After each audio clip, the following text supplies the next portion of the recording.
Good evening and good afternoon and good morning wherever you are, and welcome to Nerd Nation's WrestleMania 36 review. Both nights, night one and two for the price of one. I am, of course, Otis's brother Blotis, and with me I have Zam and, of course, Dehosia 101. What's up? Welcome, guys. Welcome to the stream. Thank you. So, Yeah, thanks for having me. hell of a night. Hell of a night. Hell of a weekend, should I say. Yep. We got a lot of stuff. It was weird. It was wonderful. It was boring. It was everything. It was emotional. It was the acid trip we never knew we needed. It was the acid trip we never knew we needed. Absolutely. Yep. Absolutely. It's so true. Y'all will People want find to know out what why. this is like.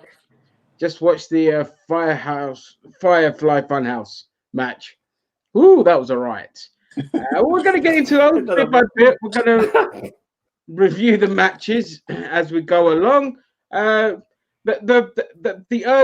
shitty, irrelevant matches, we're just going to fly through. You know, Half this fucking card is more like what we're going to be breezing right through, it seems like. Yeah, exactly. Except for the big matches, but all right. Shall I take it? I just want to quickly start off with the first match. I mean, I know we had the Cesaro match, but the actual first match of WrestleMania was actually really good in my opinion.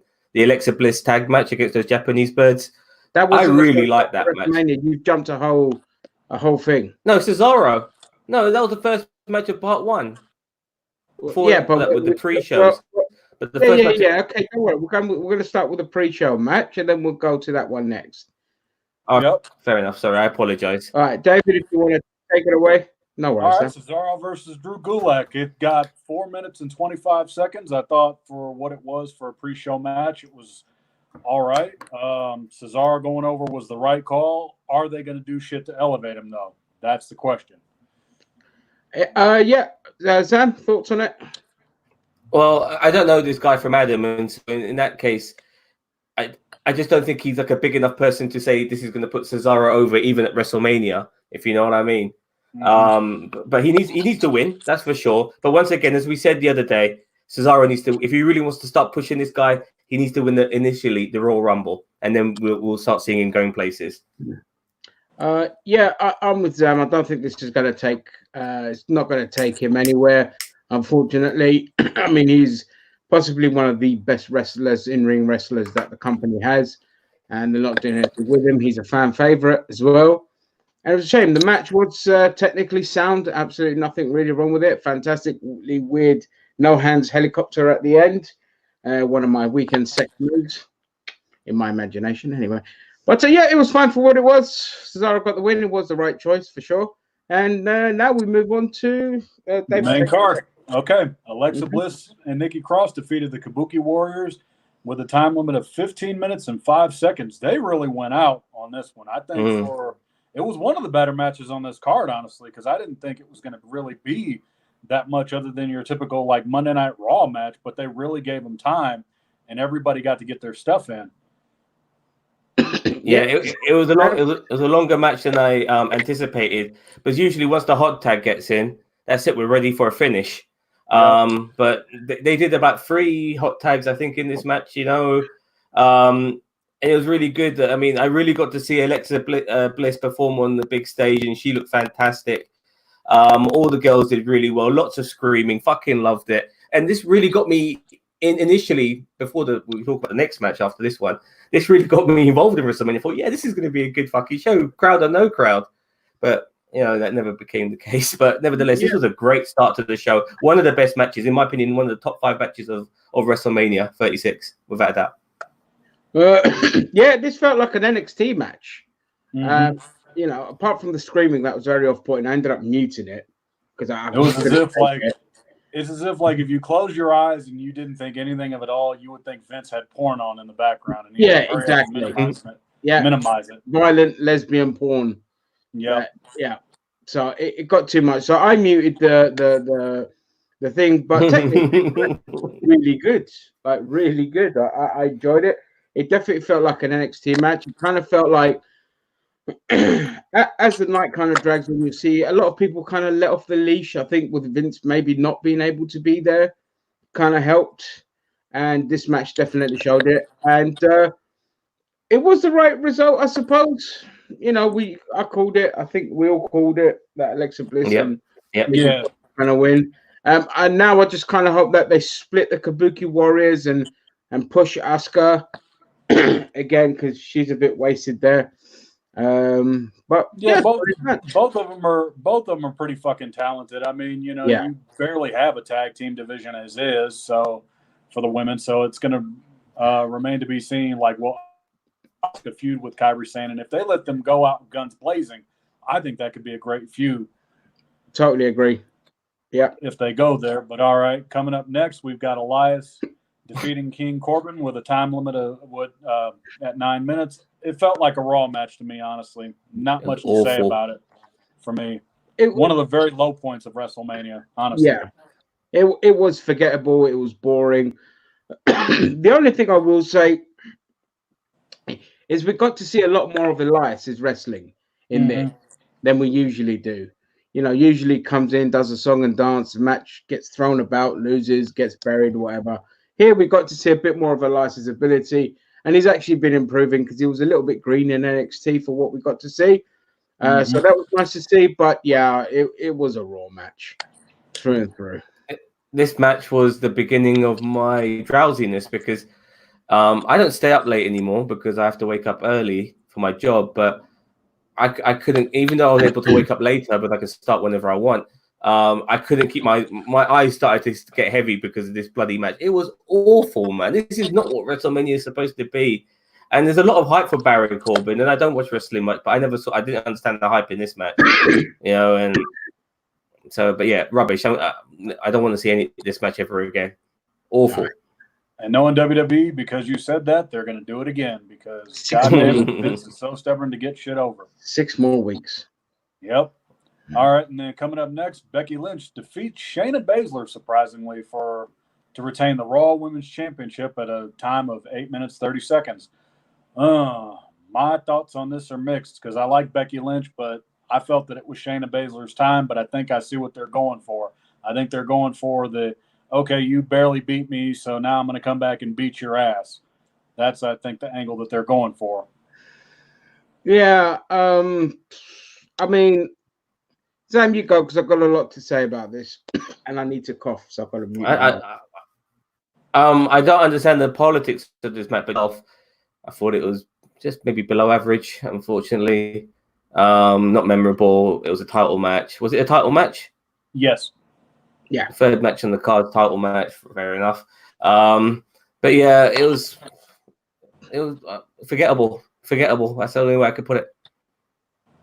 Yeah, I mean, like the match itself was nothing spectacular. In fact, if I'm being honest, the only Becky Lynch match that has really blown me away since she's come to the roster is possibly her and Sasha in Hell in a Cell.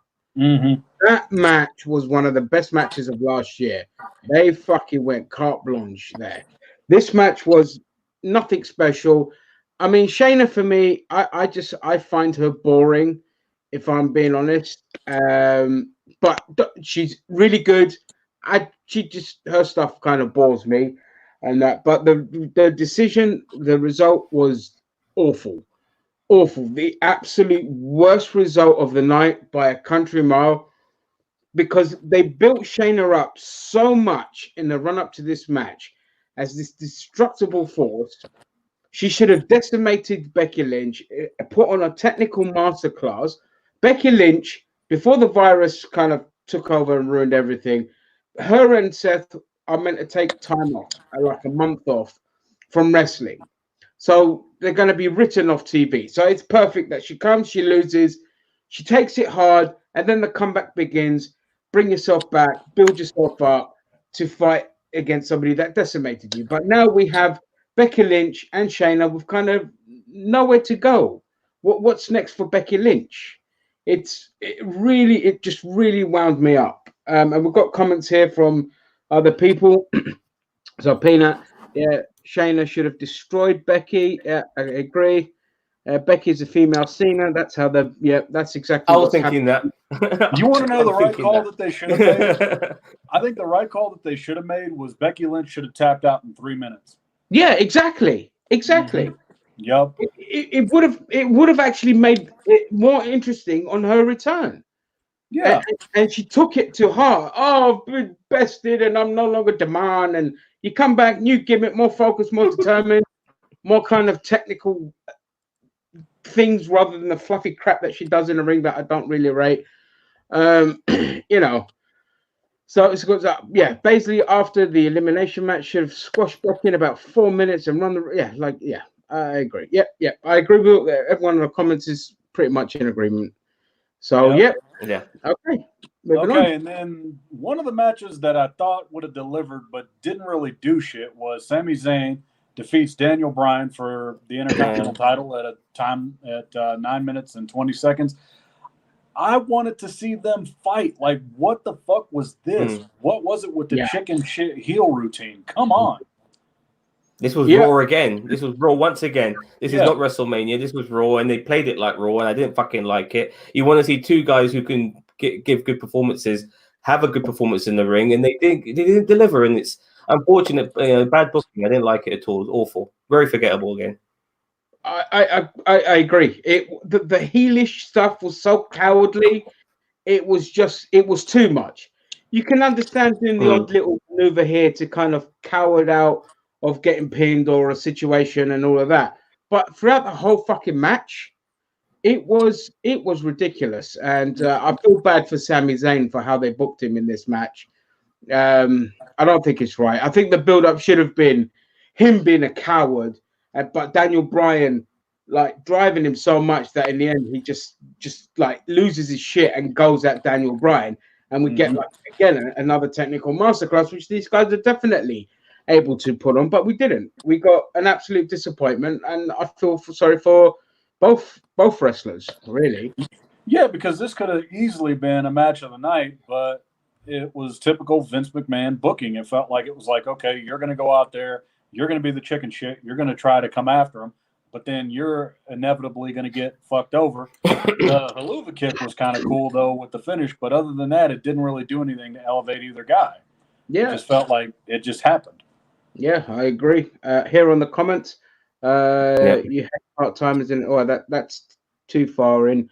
Zayn and Bryan should have had the Ring of Honor start. Yeah, I agree.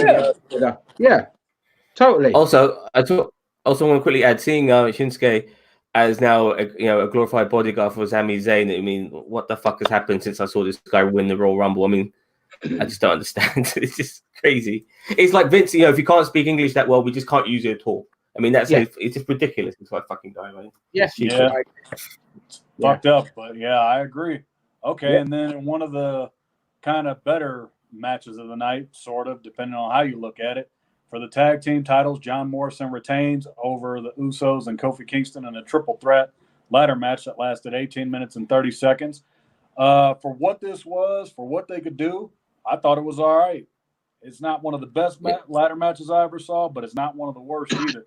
The Spanish Fly was the mark-out moment, though. Yeah, that was everything they did. Yeah. I think this would have been a good ladder match if there was a crowd.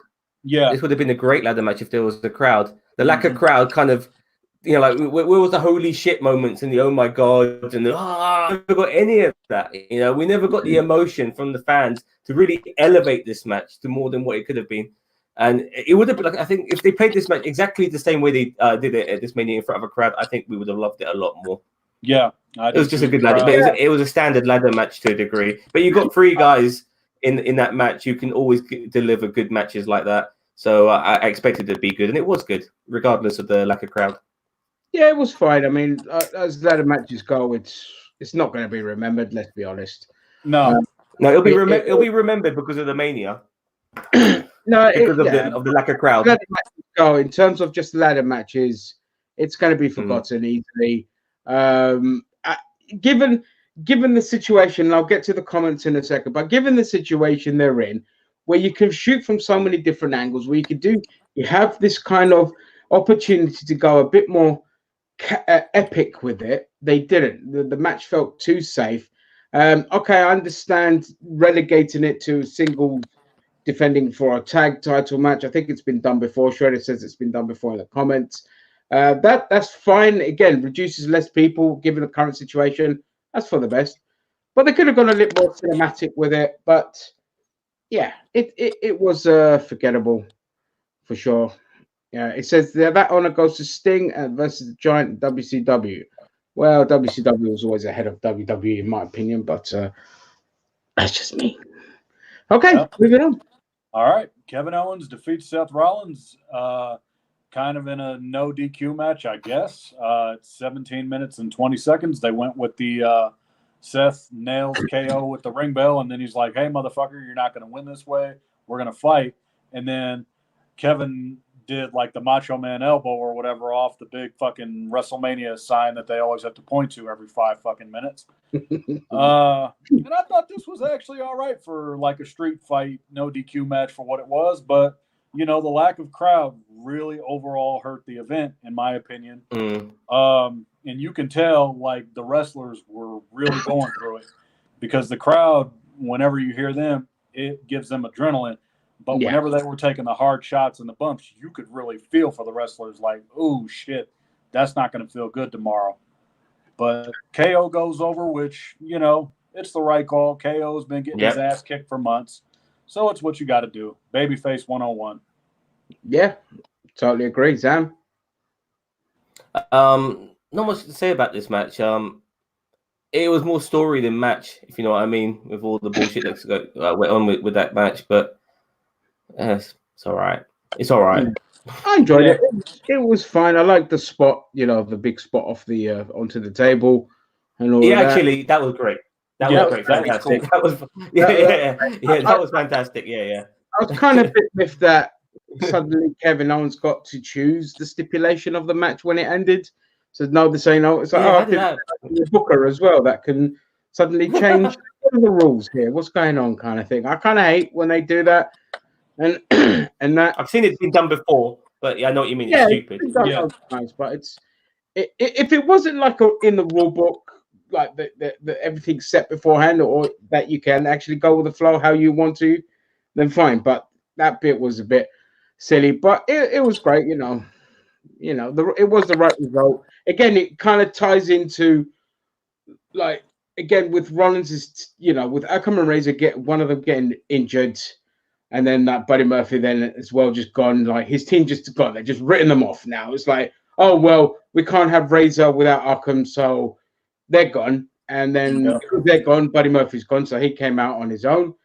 And that, which is fine because he was meant to be written off after this to take time off and that. But with the Becky Lynch thing now, you're like, well, what the fuck's going to happen? But yeah, it was the right result. It was a good enough match. NXT guilty of that all the time. Oh, you might have to elaborate on that because I forget. Is it the changing the stipulations things? Rollins rolling around trying to say, I can't breathe was funny. That was great, actually. Yeah. When he was winded and all of that, I'm like, is this a porno or is this just, everyone was like, are you watching porno? I'm like, you really need a crowd because all the grunting and moaning is like, I mean, they could have even piped it in. I mean, for fuck's sake. I mean, what more could you do? Just had some other wrestlers in the crowd there. You know. I mean, they had a lot of people defy the social distancing rules with the 24/7 scuffle at night too.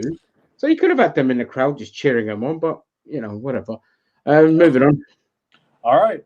And then, Braun Strowman defeats Goldberg, and we all know why that is because we're going to have Roman and Strowman part 357 once Roman comes back. Wow, they fought that many times.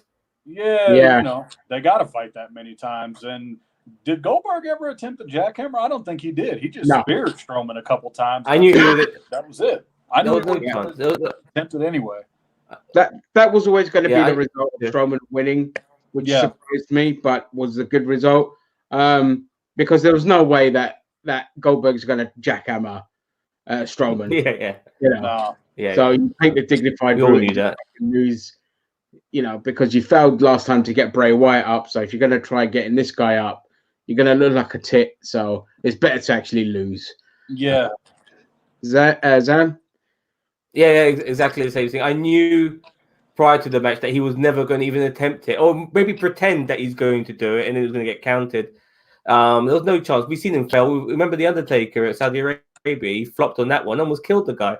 Yeah, dropped him right on his head. And what's surprised with the result, though? I didn't expect Strowman to win this. I thought Goldberg was going to retain, but fair enough. This is a good WrestleMania moment for Strowman. He's won the big one at WrestleMania. Yeah, nowhere to go but down now. Yeah, that's it. Exactly. But I just want to also mention that he won the big one at WrestleMania, and it's like it's not even the final match of the fucking night. Nope. No, we're about to cover that. Never going to be. No way. Not with them two. You can't have a main event with them two. It's just no. I do agree. But not I here. I do agree, but you're demoting the belt then, regardless of the fact that they might not be the ideal scenario for a main event. You're demoting the belt by not putting them at the end. You'd know they demoted the belts regardless. Yeah, fair enough. Part timers all the time is just. Hello, AJ. AJ like hit Hello, was right about it. Goldberg was never going to retain, even if it was against Roman. He wouldn't have retained anyway. You know, because he's a part timer. Yeah. So yeah. All right, and then this last one for night one is real fucking interesting. Boss man, how you doing? The Undertaker defeated AJ Styles in a Boneyard match, Buried Alive match at 19 minutes exactly. I thought for match quality wise, I can't really hate on it because it really wasn't a match. It was more like a cinematic fucking movie. And I thought for what it was, seeing Taker and AJ talk shit to each other, that made the whole fucking match for me. Having AJ talk shit, being like, yeah, you're an old man. You don't have it anymore. You need to hang it up. You need to go fuck your wife while you still can. And then, like Taker out of nowhere just fucking magically comes back and he's like, what's this shit you're talking about? Little boy, I will take you over my knee. I'll beat your ass. I'm going to kill you. The shit talking aspect was what made this for me. I couldn't agree more. If there was no shit talking in this, like I was saying to Peanut that the best part of this whole match was the Undertaker just shit talking the whole time. I forgot AJ was as well, but I just go ahead, boy. Where you going, boy? I'm back here. Where you going, boy? Come back here. I'm gonna bury your ass. I'm gonna bury you. I got you. Yeah. I liked it. Look, we all know. Listen, given the circumstances, if this was any other time, I'd be like, what the fuck? You know what I mean? Once in a blue moon, you might get away with it. But given the circumstances that we're in, I loved it.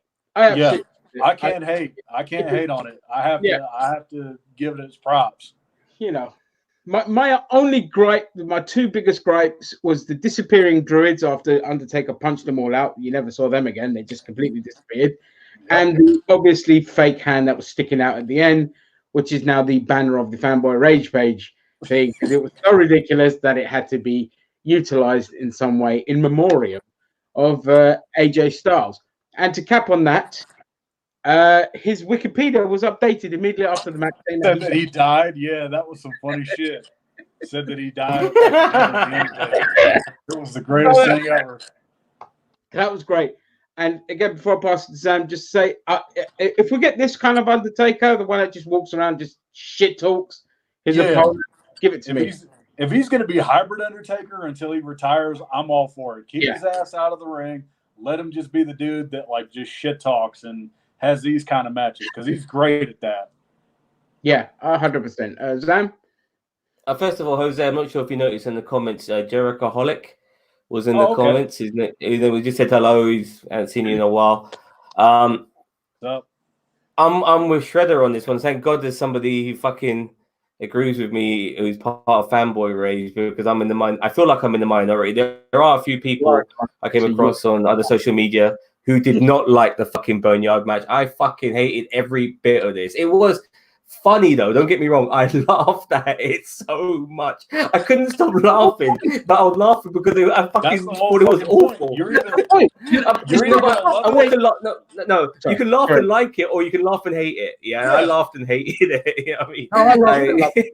Either way it goes, we're gonna be talking about it. It's gonna be one of those matches that we're gonna be talking about. Just thinking about all of that shit, like when you broke the glass, and god damn, I fucking cut my hand. Yeah, god damn. He fucking pulled a Bill Goldberg, but it actually worked. Like, yeah, it was believable. He didn't pull a Goldberg and fucking break his veins in his arm. It was great. And then it's like, well, I don't know what they do. Like, all of these. Let's get some fireballs and my sign just on the barn. Off we go. Like, it was silly, but like, you got his henchman in there coming in with the arms like this. Yeah, we're gonna stop you, Taker. Or whatever. Like, what the fuck? And then you got those druids and shit, and then like all these different takes, and he's like beating them. It was like a really bad fucking episode of Walker Texas Ranger. Yeah, it was.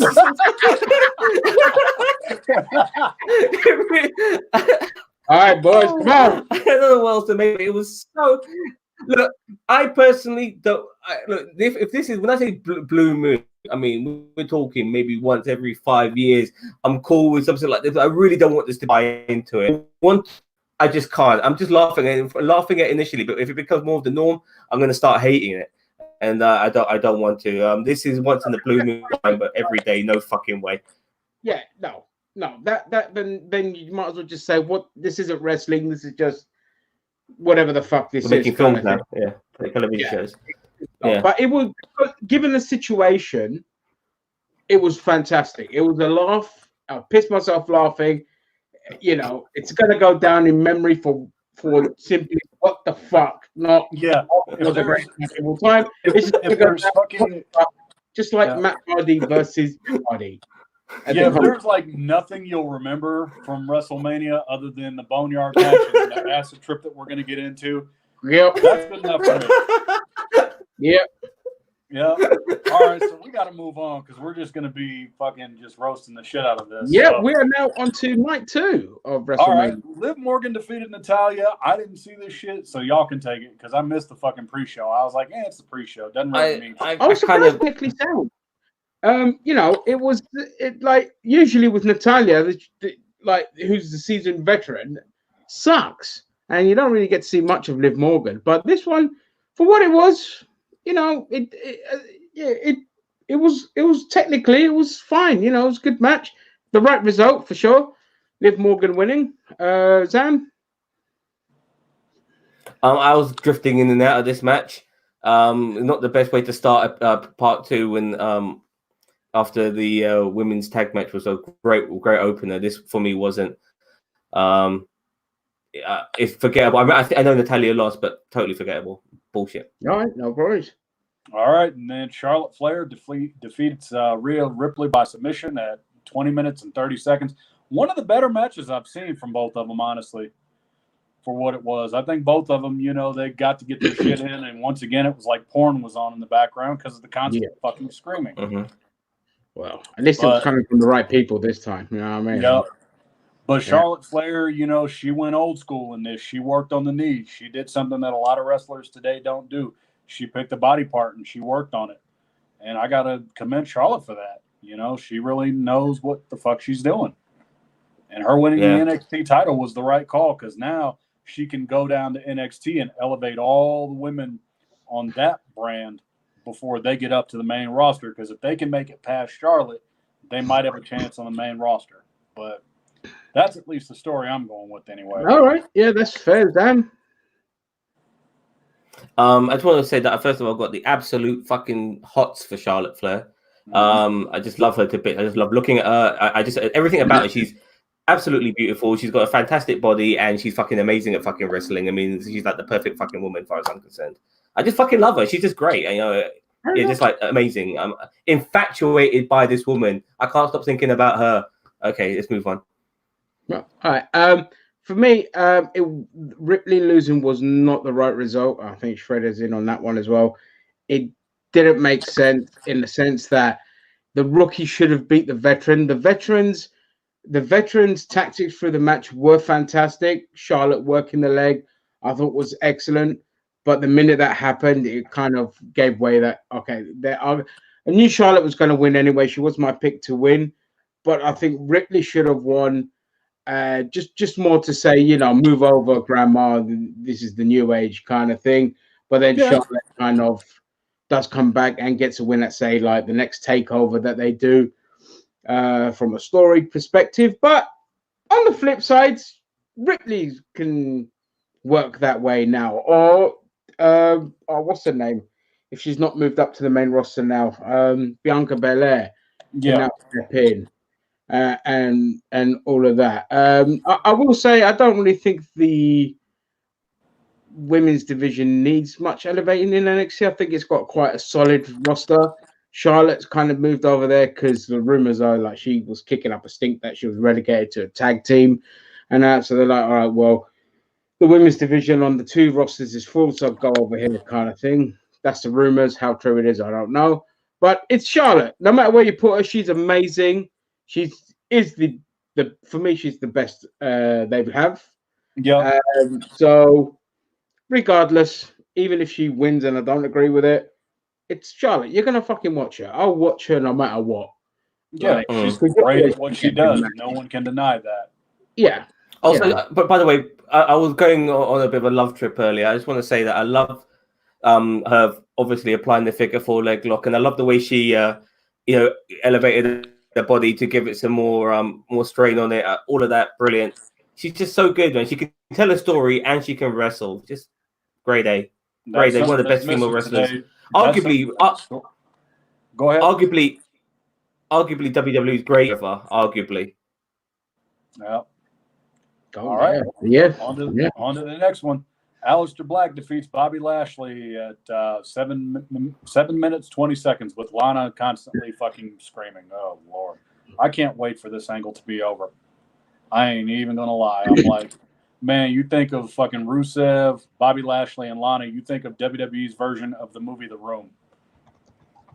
And Aleister Black winning, it felt like a Monday Night Raw match to me. And they should have done more with Aleister, but I feel like he's stuck in the mid card. Yep. Sorry, I was just replying to the comment section. Yeah, Zam, if you want to carry on, and I'm just going to read the comments. Yeah, no problem. Yeah, this didn't feel like a WrestleMania match, and I sometimes believe that if you're going to have a match which kind of it's got that raw vibe to it, like this one, then you've got to give it a stipulation. You know, just to make it a bit more special. You know, make it a bit more memorable. Give these guys a chance to not necessarily steal the show, but be remembered in the show. And they never gave him a chance. This match was awful. I really hate seeing what they've done with Bobby Lashley. This guy was supposed to be the next big thing, and he hasn't become that. And he's so fucking good. He's everything he ticks so many boxes the WWE wants from a wrestler. Other than the fact that he's black, but maybe if he wasn't, who knows? Yeah. Well, yeah, you're not wrong. So this was one of the worst matches of the night. Completely fucking forgettable. Aleister Black is wasting away in the mid card, which I mean the mid card has good people in there, but it's not being utilized. You know, you've got like Andrade, you've got like Aleister Black, you do have Bobby Lashley and Rusev and Cesaro and Sami Zayn, on whichever brand and all of that on both sides. You've got a good mid card, but it's so just split and nothing sticks, no feuds stick. Everything's just on the moment. Today we're just gonna have the 15th match of Andrade versus Aleister Black, and here we are. And because of that, this match was cobbled together for no fucking reason. It shows. It was completely forgettable. It's like I said the other day, it's that typical, like everyone gets a trophy. We have to get everyone on the roster on WrestleMania, or at least all the big names that we can. I mean, had this quarantine thing not happened, I guarantee you we would have got the 2 battle royals that we always get. Of course. Yeah, for sure. Absolutely. And sorry, just to the comment. Go ahead. So it also sorry. So Shredder said it also felt like the build for Aleister Black was Buddy Murphy, which is right, because they were feuding and they had some good matches together. So Buddy Murphy being left off the card made no sense. He's not injured. So it's just all over the place. So yeah, carry on. Okay, and then, your typical WrestleMania romance moment cliche thing. Otis defeats Dolph Ziggler at a time of 15 seconds. Not much to really say about this. Dolph Ziggler honestly peaked in 2013, 2014, now stuck in mid-card hell for the rest of his career. He will never be elevated again, I truly believe, by the powers of WWE. Good for Otis, though. He got to get his moment. That's all I can really say about it. Yeah, Sam. Okay, just want to go on a couple of things for a start. Regarding Otis guy, I've only seen him briefly before for heavy machinery. Yep. And he was the one who stood out. It was weird in the way that they put him in a tag team, but he just stood out so much so that this guy who's still a part of a tag team gets to be in a decent match at WrestleMania against Dolph Ziggler. I mean, he's obviously got single star written all over him. He's going to be. I'm sure he'll be out of heavy machinery before the end of the fucking year. I did like this match. I like Otis. He's very likable. And regarding Dolph, he needs to, if they want to elevate him, once again, he has to either win the Royal Rumble, or he has to have a moment like what Kofi Kingston had, where he got a chance to be in the Elimination Chamber, and people were like, "Yeah, let's hope he wins the WWE Championship or gets to main event WrestleMania, or whatever the fuck happened there." But Dolph has to do this as a face, not as a heel. Yes. And whilst he's a heel, I don't think he's never going to get any elevation as a heel. So he needs to be a face, and they need to really just give him what he's due, because unfortunately sometimes you give wrestlers their due and they're way past their fucking sell-by date, and Dolph is getting there. Now Dolph is there. He's gone. He's done. He's Randy Orton territory now of just yeah. I agree with you there. Agreed. He's not going to set anyone's world light. He's a great seller, but he's a boring wrestler. He's not going to get another moment. He's just winding down his career as well. He's started doing his stand-up stuff and all that kind of shit. And that's fine. Just leave Ziggler there to come in for like. I just want to add though. I mean, I do want to add though that I do think he's got his place in wrestling history. Like the guy, he is a former world heavyweight champion. He's had some memorable moments, I believe. I can't think of any at the top of my head right now, but there is something about him that does stick. He's been with the WWE for fuck knows how many years, since the Spirit Squad. There is something to be said about Dolph Ziggler. Yeah, he's in Randy Orton territory, but I don't think he's going to be a forgotten name. He'd be like a Ravishing Rick Rude, mid-carder sort of guy. Be remembered in the annals of wrestling history, and that's it. He was there for a long time. He was, but it's just nothing. He's nothing special. Yeah. Let's be honest. I agree on that. This is pretty much there. Shredder is saying Ziggler could be a great pain in the ass heel, like to Chase McIntyre.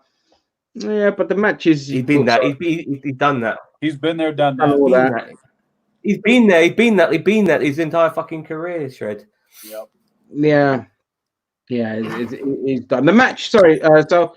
As for the match, it was fine. It was nothing special, to be honest. It was the feel-good moment for WrestleMania. Yeah, we always got to have one. You've always got to have one. Still don't know what the fuck Sonya Deville's part in all this is, to be perfectly honest. Probably won't ever get answered knowing WWE and how they carry their storylines. And we don't know what happens next. Do they have to play the awkward couple kind of situation? Yeah, we're gonna find out who the Marty Jannetty is. That's for damn sure. Well, that's true. Yeah. Yeah. Exactly. But in terms of Otis in general, so because we've still got time, Otis is going to be one of those lovable fan favorites. Might get a title here and there. Obviously, he'll get a tag title for sure with Tucker. But if I'm booking Otis and Tucker, I'm saying to Tucker, like, go on hiatus for 6 months, lose the weight, get built up, because he's got a great face, Tucker has. And if he built up right, he'll have a great look to kind of be pushed as a heel. So, obviously the team breaks up and you split them up. All tag teams are going to get split up in WWE.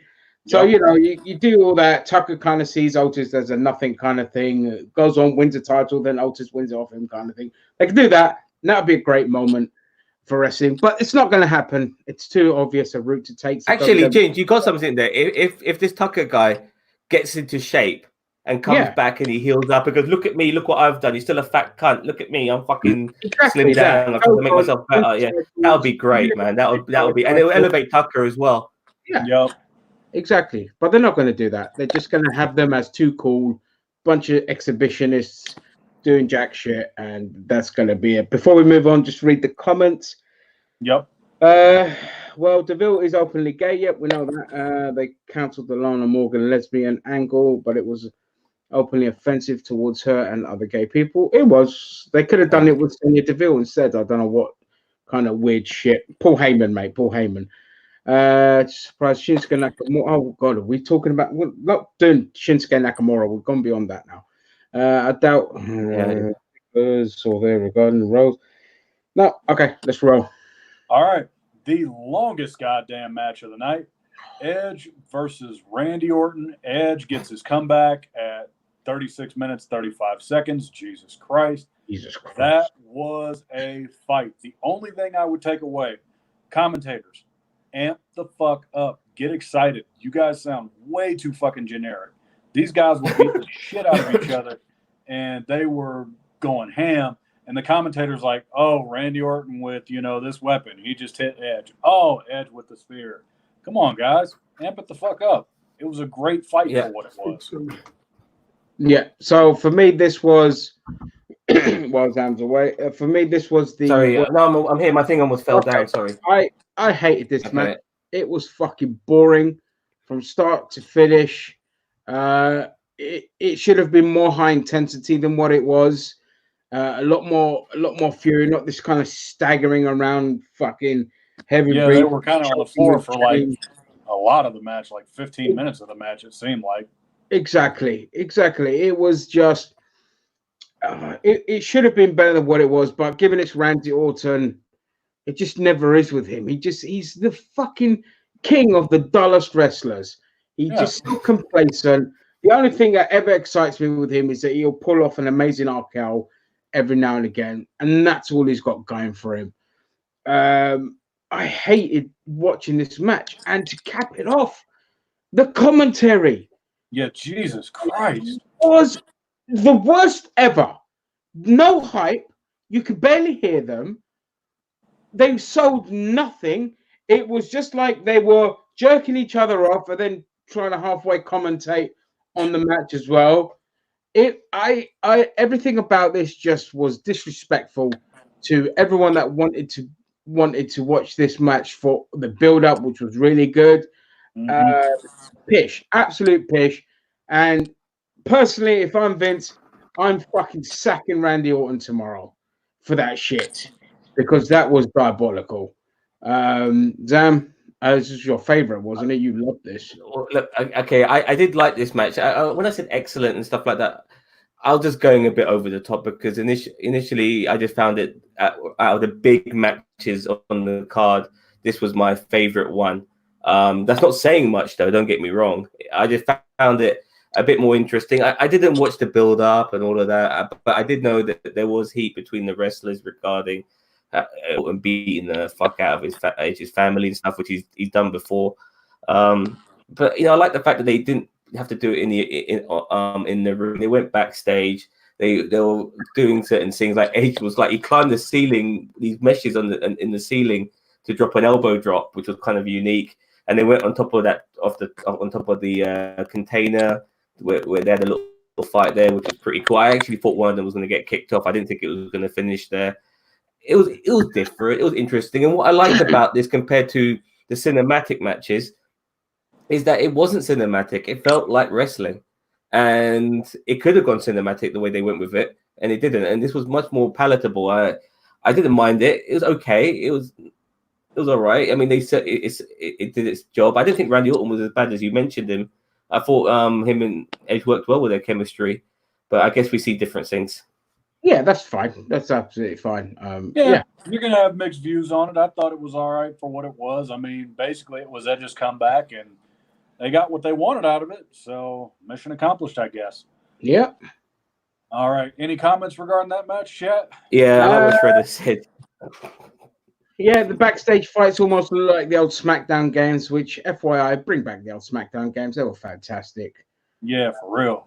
No shit. Yeah, DDT was good. look, Yeah, knee back of the head. Yeah, there was some good moves, but the problem is everything just dragged on too much. Yeah, it went on way too More fucking long. intensity. That's probably my other complaint, besides the lack of fucking enthusiasm from the things that call themselves commentators. Yeah. I just want to say that regarding like this match and all the other matches, I haven't seen any of the build. You know, I'm just watching it as a wrestling show without any knowledge of the build up. And with this match, we're not knowing the build and stuff like that. Yeah, it didn't entice me more, but I just liked it for what it was. It was, like I said, it was one of the bigger matches on the card, and it delivered for me. It delivered more than some of the others. Okay. Yep. All right. And then we got the Street Profits defeating Angel Garza and Austin Theory for the Raw Tag Team I titles. missed this one. Retained, at a time of 6 minutes and 20 seconds. This was all right. It was just basically to debut Bianca Belair to the main roster, be like, hey, here I am. But yeah, Street Profits going over, you know, I kind of figured because you threw together Angel Garza and Austin Theory because it was supposed to be Andrade, but Andrade's under quarantine right now, so what could you do? I thought this was okay for what it was. It was fine for what it was. It felt more like a Raw match than anything else. You know, that's kind of where it was. And we've seen them fight on Raw before. Well, they've fought on Raw before. I haven't actually seen it because I can't be fucking asked to slug through Raw. But, you know, for what it was fine. Do I really want Bianca Belair on the main roster? At this point, I really don't fucking care, to be perfectly honest. She's married to Montez Ford. So let's see where they take this fucking angle. Let's not get another bloody Rusev Lana shite. Yeah, please, God, no. Yeah. Okay, Zam, you skipped this one, right? No, I'm afraid that this one went under my radar. I apologize. Oh, okay. Yeah, you didn't miss anything special. Yeah, we can just go ahead and move on. Then. Yeah, sounds it. The Fatal Five. Before we do, sorry, Jose. Before we do, the fact that they put a match like that, which is Raw worthy. I mean, at least people like Elias and Corbin have been around for a while. This match should be on fucking Raw by the sounds of it, which is why I missed it. Yeah. And the fact that it's on WrestleMania is kind of a disgrace if we think about it. Yeah, it's a filler match. Yeah, it was filler. Yeah. Okay, and then the SmackDown Women's Championship match, Bayley retained at a time limit of 19 minutes and 20 seconds. They're going for the old dissension angle of, okay, well, you didn't save me so I could win the title, or, oh, you didn't help me. I think that's what the hell they're going for with Sasha versus Bayley. We're going to revisit it again because we haven't seen it for 2,000 fucking times already. Yeah. So, yeah, not much to really say about this, but I thought the women did good for what this was. Yeah, Could've been better, though. I mean, for me, Naomi always just shone in this match like she always does. Naomi is so criminally underrated. Yep. It's ridiculous. She is. Yeah. She rarely, if ever, puts a foot wrong with her move set, and that. And you know, the others are, Tamina was just there to kind of, hey, let's all work together and do our signature moves to take down the big hill and blah blah blah and unity and all this kind of. And you know, it's just. Yeah, I didn't hate the match. Don't get me wrong, I didn't hate the match. I thought it was good. Lacey Evans surprised me, actually, because she sandbags the fuck out of all of her matches for what I've seen in Raw. Yep. Well, Shredder, actually, who said that, to be fair. I can't steal what he said. And I was surprised with her. She actually did all right in this match. They booked her strong. So, obviously, moving forward, we know Vincent's hard on for Blonde, so he's definitely going to be looking to slap a belt on her at some point. But that's fine. Right? She improves in the ring, then that's all right. You know, whatever. I just want to say, is Bayley a heel? Yes, she's supposed to be a heel. But I think she's been like a face. I haven't seen her in a long time, and she had a heelish vibe about her, but I couldn't fucking tell. Yeah. But yeah, it was an okay match. It was all right, you know. But I wasn't invested. Yeah, but the finish apart from Naomi, the finish should have been Sasha Naomi Banks so much. Sasha Banks should have won there. Yeah. You know, just cheated and got the win, and just move forward. Then, you know, go from there. Have them feud at SummerSlam or whatever. Yeah. But all right, Just to read comments. Just 1 second. Read the comments. Says you don't need to. So Peanuts, you don't need to follow the stories. They did 7 recaps before each match. It seemed. Oh God, yeah. You know what? Yeah, that's another fucking thing. Stop that. Jesus Christ! Goddamn recaps, Jose. Yep. I love Subway. I love Subway. I love Subway. Okay, we get it. Shit, we know, motherfucker. Goddamn. All right, and now the acid trip. Yes, the acid trip. I'm not even judging this match. I can't even call it that. This was the fucking weirdest and greatest thing I ever saw all at the same time. The Fiend versus John Cena that lasted 13 minutes. It wasn't even really a match. It was more like a story. It was basically Bray Wyatt basically saying, hey, John, this is all the shit you tried at and failed. And now I'm going to beat your ass because you came back and you think you're still hot shit. You buried me, motherfucker, and now I have to kill you. And he did. And it was great. Yeah. Damn, go for it, man. I don't know what to make. I had to actually. Thing ever. I didn't like. Let's just get it from the start. I didn't like it. Was laughing at it though at the same time. It was hilarious. I didn't look. I give the WWE credit for trying something. Yeah, but it didn't work. It genuinely didn't. For me, it didn't work. I don't know. It wasn't a match. It felt like a vignette, you know. It was so fucking bizarre. You're right about the acid trip. You know, we're going on a trip down memory lane with John Cena. Ruthless aggression. What the fuck? And then he comes out and starts talking. It's almost like let's break this fucking match down because you kind of have to talk about it. It's like Cena, you know, they parodied the props to the fucking prop department or whatever for the SmackDown fist and. You know, having Cena go back in like his old gear and then come out as the Doctor of Thugonomics, talking in rhyme, and it was just the Vince puppet, yeah. The Vince puppet was so like the Vince puppet fucking killed shit.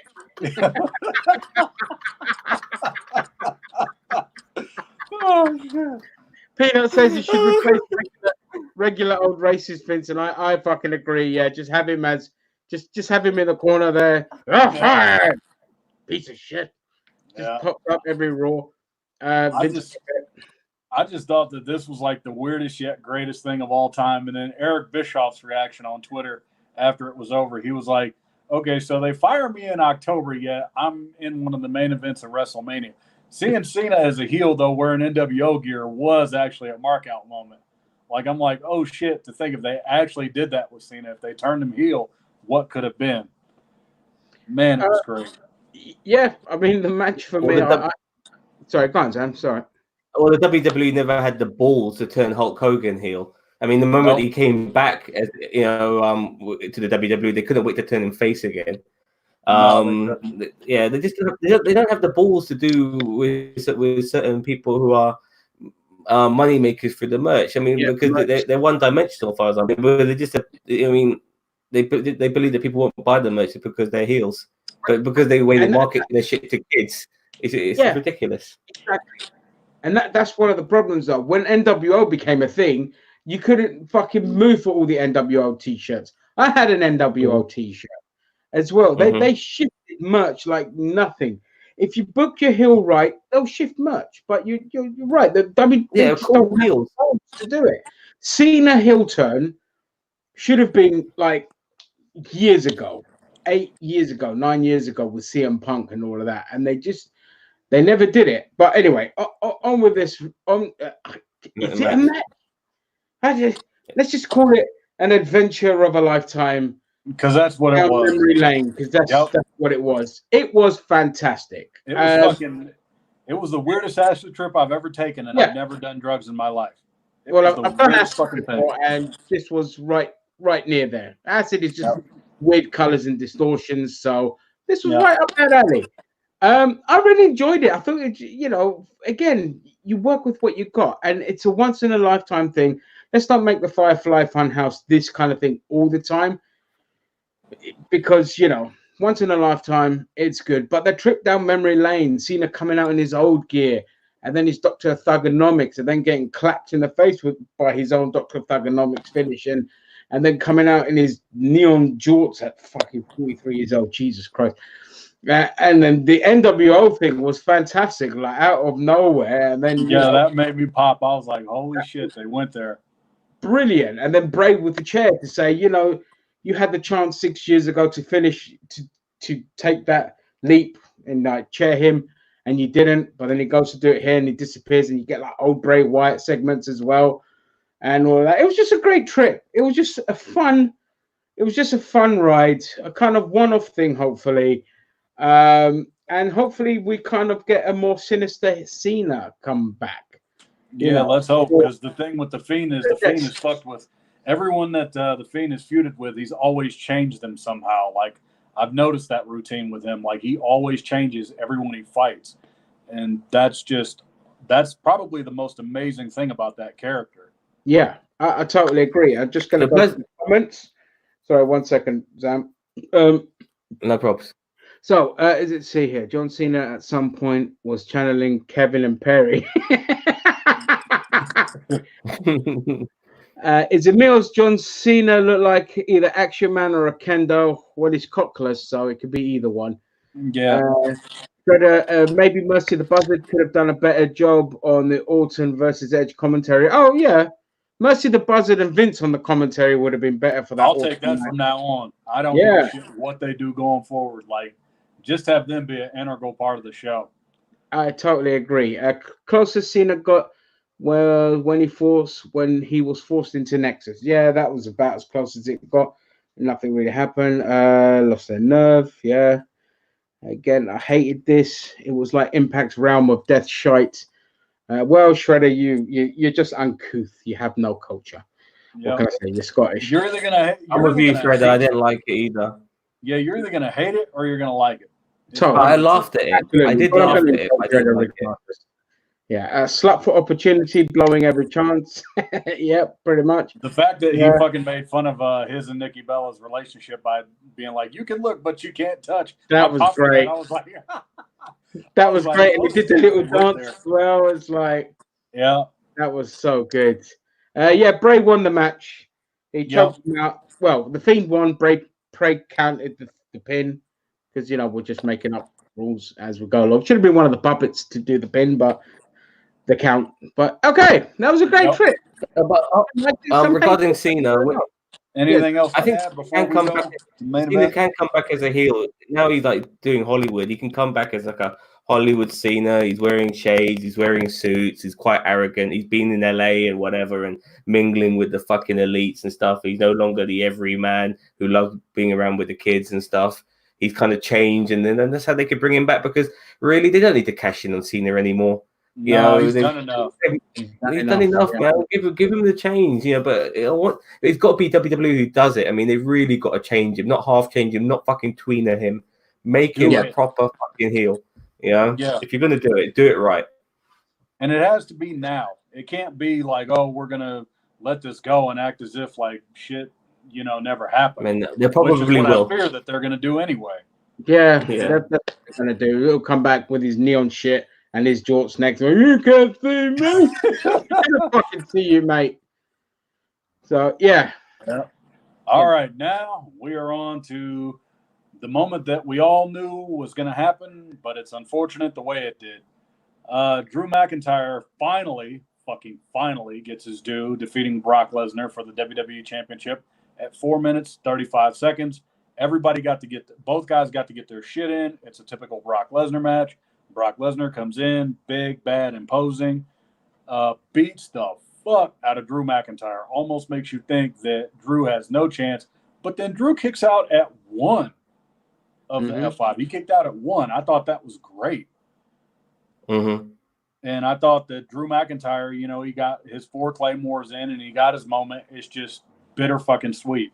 I'm happy for him, but no audience is what killed me. It just gutted me seeing him hold that title up celebrating, knowing that he could not celebrate in front of a crowd. Yeah. I'm sure Scotland was going crazy for him. Yeah. Yeah. Well, all of the UK was, to be fair. But Scotland especially, because there's a good video on YouTube of this Scottish pub watching the Royal Rumble. And no one, they had no idea that Drew McIntyre was going to win it, obviously, and so they lost their shit when fucking this whole pub lost its fucking shit when Drew McIntyre. I'll send you the link. But regarding this, it's a shame there wasn't a crowd. But what is it about WWE main events where you can have 55 million finishes put on you and you still fucking kick out? Only That's the thing we were talking about yesterday. They do that shit constantly. They do it constantly, man.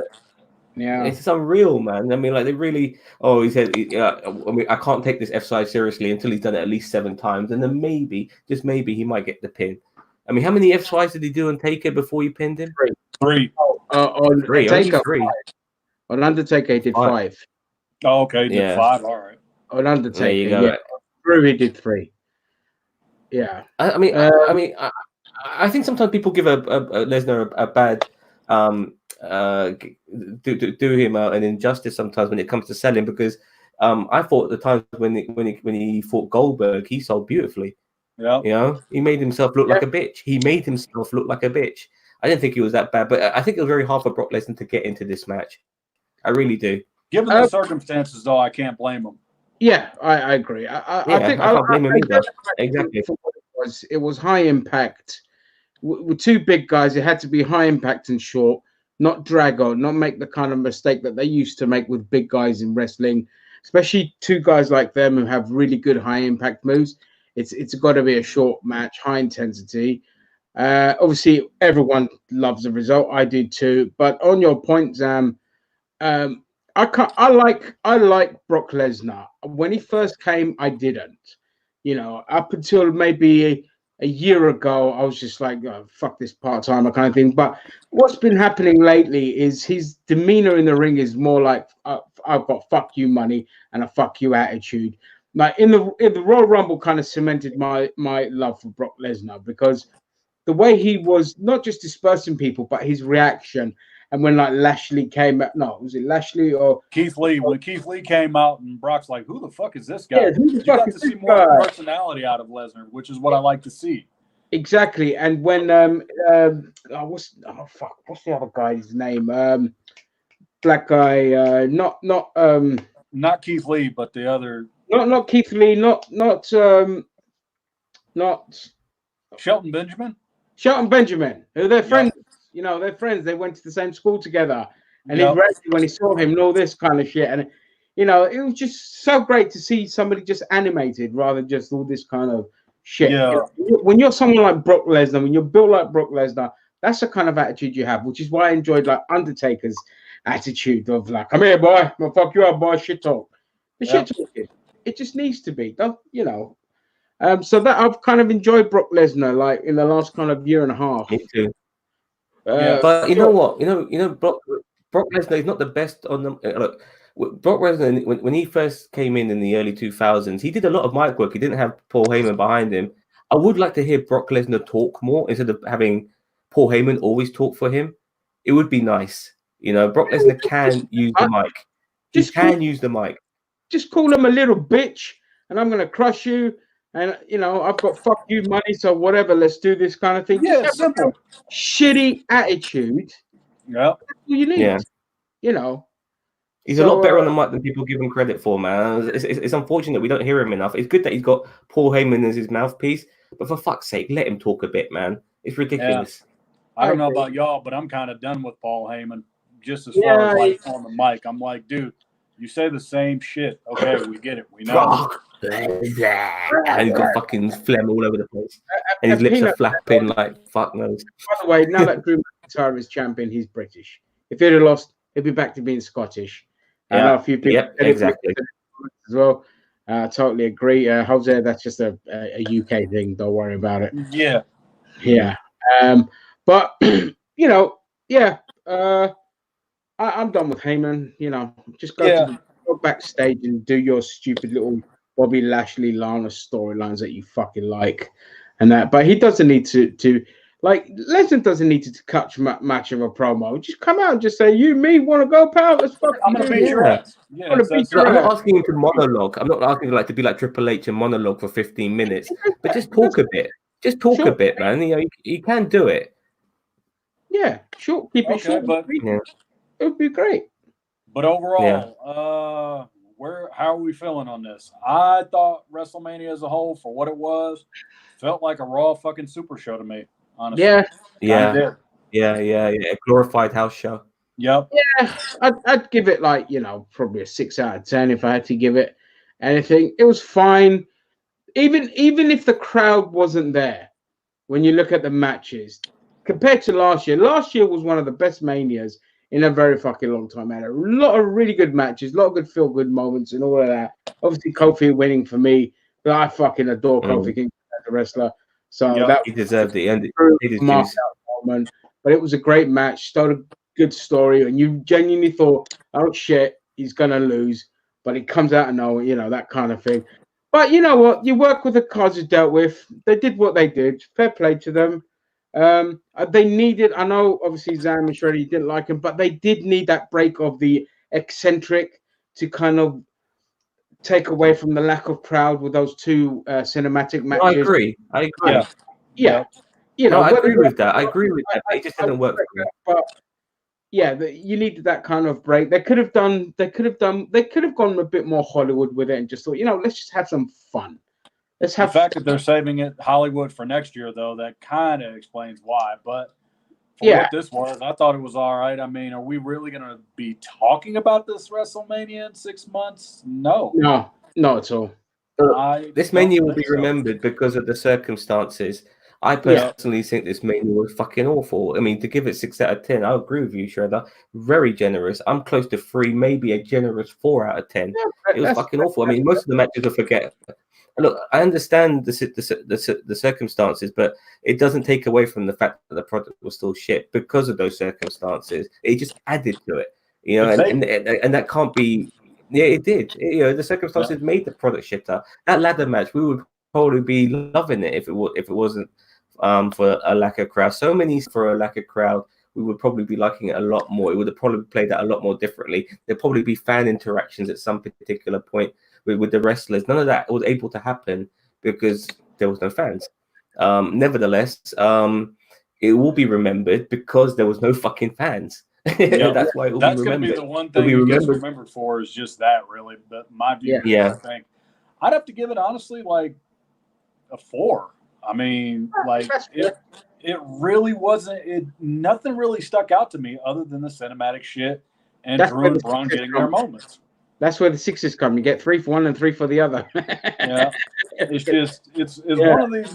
It's one of those where it's like, I wish they really would have postponed it. Looking at it, I really wish they would have thought about postponing it. But you're damned if you do, you're damned if you don't. Either way. The reality is they should have just said, you know what? We're stopping now while we're all in lockdown. We're stopping the product now. SummerSlam will be WrestleMania. We'll kick off everything there. Again, like we said the other day, it was a good opportunity for them to go back to the drawing board, reinvent the product. And have Mania be the first fucking show. Yeah, and make that the first kind of show. What a way to start. What a way to start. WrestleMania is the first show, and people will be popping hard, gagging for it. The first wrestling we get in WrestleMania. I could have given this a pass if they would have gone out guns blazing. It felt like everything, too, was slow-paced a lot of the time when you were watching the matches. Yeah, it was. It was like, okay, I get you got to be safe and all that, but it's like, God damn it, go there. Do something. Yeah. They really wow me. Exactly. It doesn't. Understand it. And gone a lot more stir shit crazy. Where Uso went flying off from a really high spot down onto the floor. There was padding there, and they just moved it, and then they cut to it. Could have done a bit more of that, because it would have been more like holy crap kind of thing. But they did play it. Sorry. No, I was just saying this was your typical. This was like if you ever had to say that a particular show was an audience for one, this was it. Because I think nobody else wanted it other than Vince McMahon. This was his show. It wasn't for us. It was 100% for him. He wanted this more than we did. All 3 of us. We don't want this. This is not what WrestleMania would be. Drew McIntyre doesn't deserve that. It's ridiculous, man. That's every wrestler. Every wrestler. I agree. Show for one is like ignoring that literally all of WWE is a show for one. So I can't really say that this was. It was just keeping that money flow going. This was for money. Anyone who disagrees with that comment has to now go back on that, because this show definitely, the proof's in the pudding with this particular show. There's no fucking audience. Everyone's not even really thinking about wrestling right now. This is the most stupidest thing you could have given us. You're giving us a John Cena Bray Wyatt match, which should be a wrestling match. You're giving us a Boneyard match, which shouldn't be that, in my opinion. It should be a wrestling match, with all the chance to go with it. The fans should be there to really go on this roller coaster with Edge and Orton and Owens and Rollins. They should be on this roller coaster with them. We've invested our time in it, or you guys have, and I've kind of lost track of what I was saying, but here's the tagline for WrestleMania 36, and I think all three of us are going to agree with it. WrestleMania 36, we got it the fuck out the way. Yeah. There's your tagline. Yeah, that's a good tagline. I'm just going to address some of the comments. So Shredder let's address the elephant in the room. WWE were pushing this on Fight TV for $60. What the fuck? 60? Not fucking paid. And I think I was too generous in my rating of 6 out of 10. I will drop it down to a 4. Yeah, 4 is about appropriate. 4, yeah, I was being too generous. The indication is that WrestleMania won't be on the network next year. No, because the network is given up on the network. They've lost numbers. They're not making any money on the network. It's stagnant. $9.99. So yeah, they're going to be. It looks like they could just be making it free for some archive footages, and just dropping it as a whole as a means of watching wrestling through it. So Peanut says Mercy the Buzzard and Puppet Vince show up on Raw as Statler and Waldorf types taking the piss, then I'll most likely tune in again. Yeah, I agree. Yeah, I'd watch that. Yeah, I'd watch that. Because that's where we are now with WWE. Okay, but before we wrap this up, how do y'all think this is going to affect WWE long term with the Corona thing? Because tonight's it. Tonight is the last Raw that they're doing. After this, it's over. It's going to be no different, Jose, in my opinion, to every other entertainment industry that's also been affected by this. The fans are not going anywhere. Well, we hope that they don't die, but because a lot of wrestling fans are out of shape, fucking fat cunts, and they might. But nevertheless, the fans will still be there. When he comes, when they come back. It's just, we just hope that the product has evolved when he does start showing it again. Football fans are gagging for football. Sports fans are gagging for this. We want eventually new films to come out. We can't watch the old stuff. We will need new stuff eventually. And wrestling will be no different. But I do think they're losing fans for sure. They've lost me. I don't think nothing's going to change. It's just going to come back and be the same shit, because with the sad thing is, with Vince being around, nothing will ever change. Exactly. Donald Trump, you can't say anything to him that it just doesn't register, and once in a blue moon something might register. So in his mind, he thinks he knows best, but what he knows best is killing the product. So nothing's going to change. Like I said, if anything, now is a great opportunity to just go back and say, okay, we're losing viewers. We have no young audience at all. AEW is getting the younger audience. What are we doing wrong? I don't say be like AEW, because AEW sucked for the most part. But I'm saying, just what made it great. It needs a massive overhaul, but it's not going to happen. When Vince dies, he'll either take the thing to the grave, like you said, or it will improve under Triple H. But But Bossman says in the comments, how does it stack up against the others? Well, this is worse than WrestleMania 11, which is looked upon as the worst WrestleMania of all time. Okay, here's my take. This is this generation's WrestleMania 11. That's right. Yeah, I said it. Yeah, 100%. You kids, it's your generation's WrestleMania 11. It's a terrible WrestleMania. But curiosity is what got this WrestleMania by. Yeah, because of the lack of fans and stuff like that. But really, it was no different to any other show they've shown since they've started not having fans in the last couple of weeks. Yeah, if we're being honest. So, yeah, that's it. All right. Yep. Everyone Thank you done? very much. Thanks Yeah. for watching. Yep. Thank you guys Thank for you. joining us. Thank you so much in the comments. I love it when people comment on videos and that. Me too. If they want to carry on the conversation over at Fanboy Rage page, go nuts. But I think we said everything we need to say. This definitely won't go down as a legendary mania in terms of match quality, but it will go down as something remembered for sure. So thank you all. Have a good night and have a wank. Yep.